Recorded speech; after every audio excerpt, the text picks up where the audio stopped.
Hello, welcome to JenPenCreations. I'm Jen.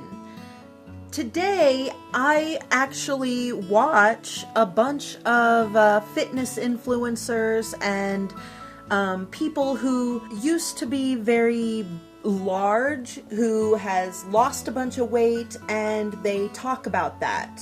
And it inspires me. I really like to watch a lot of that. And today, I want to talk about the body positivity movement that started in the 2000s. Around like 2008 to 2012 is where it started. I want to talk about where I was during that time, because I'm going to tell you, I was huge. I want to talk about my personal experiences with body positivity. I was over 400 pounds for a long time, and then I spent an entire decade of my life over 300 pounds. And I think it had a lot to do with that body positivity movement. So let's talk about that. Stay with me, and I'll get right to it.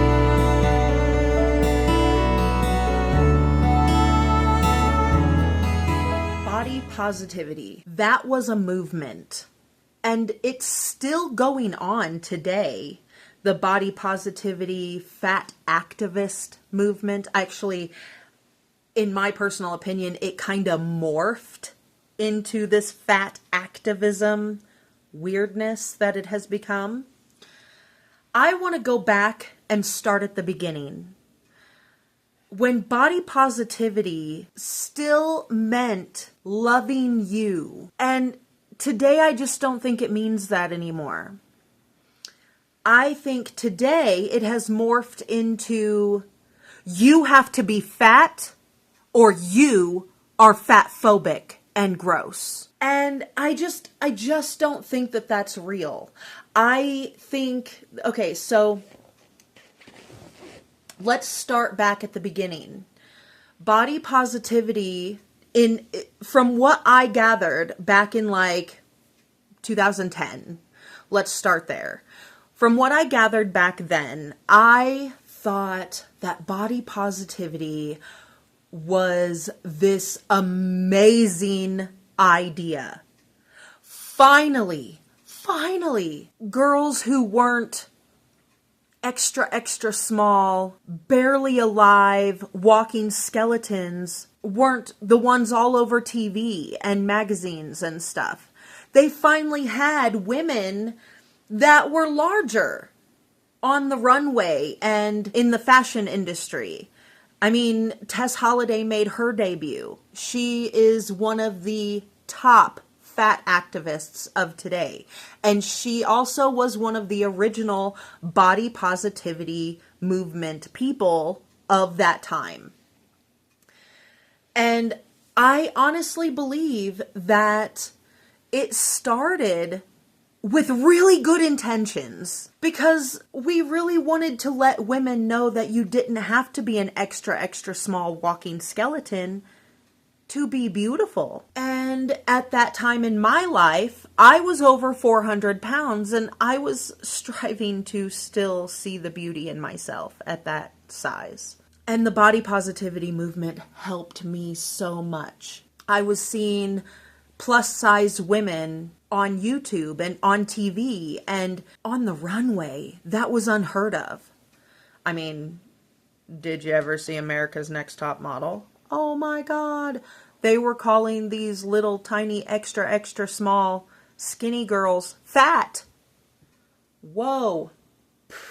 That blew my mind. I've been an obese person my whole life. Well, nearly my whole life, since puberty. At that time, I was morbidly obese, super morbidly obese. I was like 436 pounds, morbidly obese. I am still obese. At the 270 pounds that I am still obese. I am going to be obese until I get below 175 pounds. I mean, and then at that size, I'm still a fat girl, okay? It's just, I have come to that reality. I know this. It's okay. I don't think obese is a bad word. It is a medical term. I am obese at the size that I am. I was super morbidly obese back when the body positivity movement started. And I loved it. I fell in love with that movement. That movement inspired me because when I graduated college, I was well over 400 pounds because I went to school online and I just sat and ate and did homework and sat at my computer all the time. I was also very, very into World of Warcraft at the time and spent a whole lot of hours at my computer. Just saying. Like, there were times I would take my laptop to the kitchen to make dinner while I was running raids with my guild. Just throwing that out there. And that was all around that same time period in my life. And when body positivity started. But it inspired me. Because once I graduated college in, it was like the end of 14 or the beginning of 2015, somewhere around there was when I graduated. I really got a huge kick in the teeth of reality when I graduated and realized that most of the skills I just learned in college, nobody's using. Couldn't get a job. I couldn't do anything, so I tried to start my own business called JenPenCreations. It's been JenPenCreations since 2014, and I was trying to do graphic design and media advertising, graphics and t-shirts, and really all kinds of online advertising and visual communications for small business. I tried to advertise my business. I had business cards. I had 2 or 3, maybe 4 small businesses I had created logos for, I had done advertising for, and it was doing all right. I was not making money at it. I mean, I would make $10 here, $20 there. It just wasn't working out for me, and nobody in that field would hire me because I did not acquire the right knowledge. Everything I learned was obsolete by the time I graduated. It was very sad for me. I still know how to create a graphic, but now you can just enter in what you want into an engine or an AI or something, and they'll create you a graphic way better than what I can create you. So, I mean, nowadays my skills aren't even needed anymore. And back then, I was starting to realize that, and I was getting really discouraged. So the body positivity movement encouraged me. I love photography. I have a very good eye for photography. I can make myself look amazing in photos. I can make anybody look fantastic in photos. I've done a lot of photoshopping of old photos. My grandmother had a photo of her mom and dad that got burned in a fire, and I restored several of her photos, and that one was my favorite one of my great-grandparents. And I enjoyed that. The body positivity movement helped me become the subject of my photos. So I always had a subject. I didn't have to pay somebody else to be the model of my photos. I dressed in beautiful gowns, beautiful dresses, and I would go and do photo shoots. I actually got so comfortable with myself that I was doing photo shoots that showed a whole lot of my body, most of my body, sometimes all of my body. And I was advertising them. I had a whole archive of photos on Patreon. I was on Tumblr before that all got shut down, but I'm still getting messages from Tumblr telling me that they are taking down my inappropriate photos, which I understand. I showed a whole lot of my body in those photos, and yes, I was over 300 pounds in all of my photography and all of that stuff. I spent several years being the subject of my own photography, and I enjoyed it so much, and I did make some money on that. I mean, like I said, I have a Patreon. And it was all because the body positivity movement made me feel good about me and made me feel like I was a beautiful person. And it didn't matter that I was obese, that I was morbidly obese, super morbidly obese. It didn't matter. I was still beautiful and I deserved love. And I deserved to love myself. But there's a downside to that.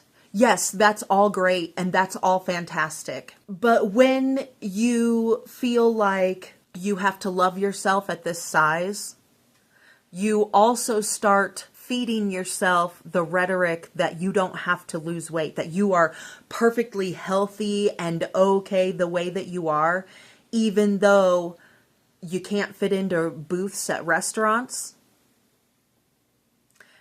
You can't ride amusement park rides. Or at least the workers look at you very funny when you're trying to get on their ride.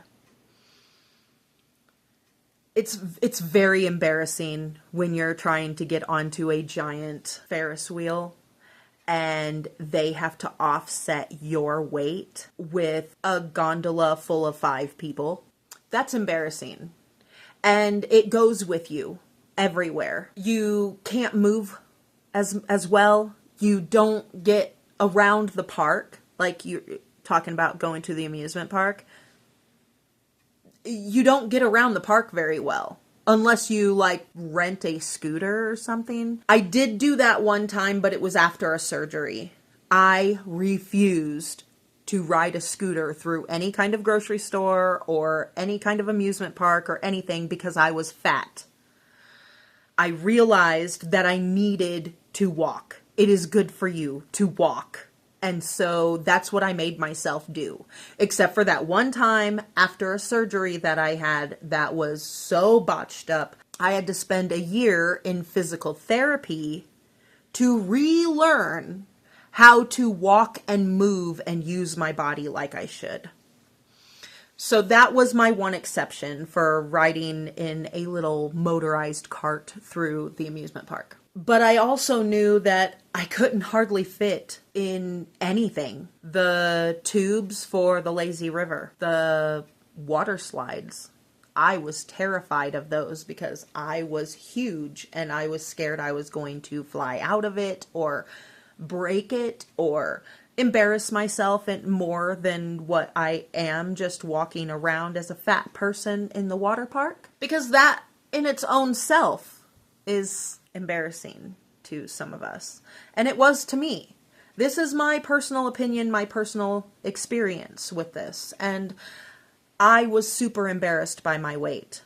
Although I was convincing myself because of body positivity movement that I was happy and healthy. I'd rather be fat and happy than skinny and miserable and not be able to eat my favorite foods. Now, those foods are not my favorite foods anymore.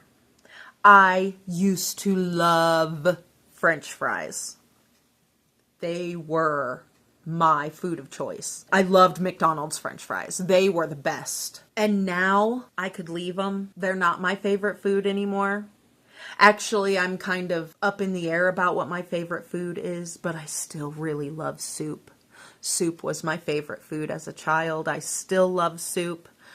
Cream of broccoli was always my favorite, but oh my goodness, I made a pea soup last week or the week before. It was like a split pea soup. Oh, it was amazing because I didn't put ham in it. I made it with a Cajun style andouille sausage and it was fantastic. So, Soup is still one of my favorite foods, but French fries I could do without these days. And that's just because I have tried to change the way I see myself, and I'm trying to change my attitude towards food, my relationship with food. I am pretty positive I had an undiagnosed eating disorder most of my life.